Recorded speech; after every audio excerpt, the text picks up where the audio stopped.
is it going, YouTube? Is that Teslamouse here, bringing you a Wi-Fi battle here on a lovely Friday morning. Today we are going to go up against one of my followers named Brinkhunting, and he's actually requested me to upload this Wi-Fi battle, and I did not save it to my versus recorder, so he was kind enough to give me the code via Twitter. And this battle actually took place either on August 27th or sometime before, because August 27th is when he tweeted me the code, and I've been meaning to get this up, but I kept putting it off, and I finally decided, let's put it up. This is actually a rather close battle, and as you can see, he has a mixed tier team of sorts using Mega Lopunny. His team is GlitchxCity, Jolteon, Jellicent, Mega Lopunny, Mew, and Azumarill. On my team, I have my Mega Charizard X team, Rotomosh, Charizard X, obviously, Slowbro, Bisharp, Togekiss, and Conkeldurr. This is one of my oldest teams. And yeah, threats on his team is the Azumarill, if it does in fact have Belly Jet, because if it has Belly Drum, once it gets its attack up to +6, nothing bar my Rotomosh can really take an Aqua Jet from it. So I do have to make sure that if it's a Belly Jet, I find some middle ground to get rid of it. Mew can be a problem by setting up Stealth Rocks. As GlitchxCity, Jolteon, and Jellicent Core, they all cover each other's weaknesses rather nicely. Jolteon and GlitchxCity covers Jellicent's electric weakness. GlitchxCity covers Jolteon's ground weakness, as well as Jellicent's electric weakness. And Jellicent covers, well, GlitchXity's water weakness, as well as its ice weakness. So there's some good coverage right there. The Mega Lopunny can obviously be, very annoying and very hard to deal with, because of its 135 base speed with Fake Out and Return, and all sorts of good coverage moves I can get. Although usually you only see them run Fake Out, Return, High Jump Kick / Drain Punch, and Ice Punch, and rarely Thunder Punch instead of Ice Punch. But yeah, so basically what I want to do is I want to keep my Rotom as healthy as possible, deal with the Azumarill if it comes to that. Bisharp, I do want to deal with the Mew, and make sure it does not get burned by a possible Will-O-Wisp. Hopefully this Mew was not going to be speed invested so I can get a knockoff on it, but I did not know that prior to this battle, so we're going to find out and see what I learn in this battle. Also, I do want to keep my Bisharp out of harm's way from that Lopunny. Do not want Bisharp to go one-on-one with that, because Lopunny will win 99% of the time because of its fighting typing when it goes Mega, and the fact that Sucker Punch is resisted. So, yep. Basically, without all in mind, guys, let's get right into the battle, shall we? Right, so my plan is going to lead off with GlitchxCity. I'm going to lead off with Rotomosh.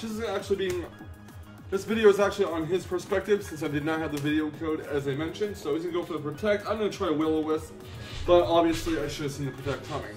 I'm actually going to go for a Hydro Pump, predicting his switch into Mew, so I don't get the Will-O-Wisp bounce back with Synchronize. So Hydro Pump does hit Mew for about, I want to say 30%, but that was because of a critical hit, of course.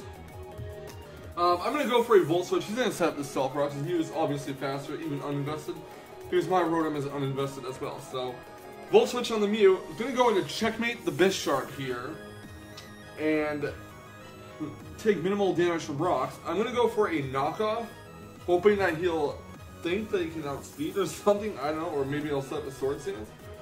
But yeah, he's going to go into annoying the GlitchxCity, and unfortunately, he already has his Poison Heal up, or his GlitchxCity has his Poison Heal up, so the knockoff will not matter too much on the GlitchxCity, so yeah. His GlitchXity's going to get healed with the Toxic Heal, rather, not Poison Heal. I'm going to go right into Salty at the Togekiss, mainly because I wanted the rocks off my side of the field ASAP. He goes for the Protect. It does not work, of course, but it doesn't really matter. My Togekiss takes damage from rocks and gets healed with leftovers, so some recovery is right there. So he's going to Toxic my Togekiss with his GlitchXity. I'm going to go for the Defog here. That is my Defogger of the team. Ironically enough, my team does not have anything to set with rocks, so yeah. There's no consequence of going for Defog. His GlitchXity is going to get healed with leftovers. My Togekiss is going to take some poison damage. He's going to switch out his GlitchXity, appropriately named Annoying, because it is annoying, and I'm going to actually switch out my Togekiss as well. Then go into Atom Shift to Conkeldurr. Now, he makes a grave mistake of going for Will-O-Wisp on my Conkeldurr. Activating Guts as I do go for a knockout, and that's going to be a clean one-hit KO right there. So there's 1 down on his side, 0 down on my side. My Conqueror is suffering from a burn, which doesn't actually benefits him. Here comes No Touchy, the Jolteon here. I'm going to go for a Mach Punch, predicting the Volt Switch. It does well over 50%. He goes for a Shadow Ball instead. And yeah. Could have went for a Drain Punch, felt foolish. He's going to switch out the Jolteon this time and going to Let's Play the Azumarill. And I'm really fearing this thing. I'm not sure if this is an Assault Vest set, a Choice Bandit set, or a Belly Jet set. I mean, I don't really care that much if it's a Choice Bandit set, but I would prefer it to be an Assault Vest set. So I do switch my Rotom in case he goes for a Belly Jet. He goes for the Play Rough instead, revealing that this is probably not a Belly Jet set. So he goes to the Mew as I go for the Will-O-Wisp, trying to burn his Azumarill, or maybe something else he switches in, like Jolteon. But he does get to synchronize off, and now my Rotom is burned. That's not really what I wanted, but there could have been worse things than a burn. So, yeah, Rotom Washes take some burn damage. And I'm going to switch out to checkmate the Bisharp in case he decides to set rocks again, which unfortunately he is allowed to do. He goes for the Stop Oil as Mew to recover some HP. Do send out my Bisharp. I know I can outspeed this because my Bisharp is max invested in speed. It is a Jolly nature. Mews like that are typically not invested in speed, so he goes into his Gliscor and go for another knockoff here, and that's a not really do much of Gliscor because Gliscor is not holding an item, and Gliscor generally is physically defensive. So I'm gonna switch out checkmate here. Gonna go right into my Do You Even Slow the Slowbro, hoping I don't know what I did here. I was hoping for maybe a protect, but he does go for a knockoff, knocks off my leftovers. Not really what I wanted to happen, but there's worse things that can be done. So he goes for the Protect. My Slowbro is going to go for Scald, of course. It's not going to do anything because of Protect. He's going to go for Toxic, knowing full well that I am going to go for Scald again, which is very risky on his part. I do go for the Scald. It isn't going to be enough to take out the Gliscor because, you know, my Slowbro isn't invested in special attack or anything, but Slowbro is going to take some poison damage, and he's going to go for Protect again, the Toxic Stall, which is really unfortunate. Not really what I wanted to happen. So, yeah. He's going to try his Annoying the Gliscor, again appropriately named, and he's going to go into Let's Play the Azumarill to take the Scald. Really risky because it could have burned his Azumarill, but fortunately for him, it does not burn the Azumarill. And my Slowbro is now at yellow health. He's going to go for a Play Rough. That's going to knock me down to about very low health actually as I go for a Thunder Wave as a last ditch move on that Azumarill. So, yeah. Slowbro is going to go down unfortunately, or do even slow rather. She did a great job, and I'm going to go into Charizard now. I'm not really sure what he was expecting. Maybe he thought I was going to go for Charizard Y and go for that Solar Beam, but I do go to my Charizard X, and I do a surprising move by going for Thunder Punch. So he does try to get some last minute damage off of my Charizard X with that Aqua Jet. Thunder Punch will knock out Azumarill from that range. Maybe it could have one hit KO'd, who knows. No point in keeping Charizard in there, because Fake Out's obviously going to prevent me from going for my Dragon Dance. What low pony doesn't carry Fake Out, by the way. But do go into a Wallow Gang or Wash King, the Rotom Wash. Goes for a Fake Out. Gonna do some damage to my Rotom Wash, while at the same time also gonna make it suffer some burn damage without getting any offense in. And Slapsy comes in as I go for, I believe, the Volt Switch. Yep, predicting that rather nicely. Knew he wasn't gonna stay in on a Will-O-Wisp. So out goes Rotom, in comes Checkmate the Bisharp, and I go for a Swords Dance, and this was very risky because that Mew could have either had Thunder Wave or Will-O-Wisp, and yeah, I probably should have went for the knockoff right in there.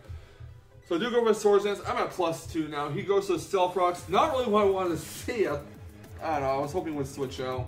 I'm going to Gliscor, so you can have +2 knockoff or Iron Head on it, but he did not switch out. I do go for the knockoff here, and that's going to knock out the Mew. Again, unfortunately, the rocks are up on my side of the field. My Defogger is down. Really have to be careful here, so yeah. In comes Low Pony to scare out my Bisharp. Not going to keep Bisharp in it on a Mega Low Pony. That'd just be suicidal. And I do go for a Togekiss. Well, my Defogger wasn't down, but there was no opportunity for me to get a Defog off at this point, because I had to sack off something. Looking back at the battle, I probably would have been better off sacking off the Rotom Wash, but in hindsight, I did need the Rotom Wash for the Gliscor, so I do sack off the Togekiss. I went for a Defog there in case I could by some miracle live one, but obviously I couldn't, so yeah. I go to Conkeldurr. I'm actually going to go for a Mach Punch. in case he predicted me to predict the switch, he went for a return. But yeah, I probably should have went for Ice Punch here, but Togekiss, or rather Gliscor, is going to get healed by its Toxic Heal. I'm actually going to go for an Ice Punch here. As he goes for Protect, it's going to rather stall out the burn.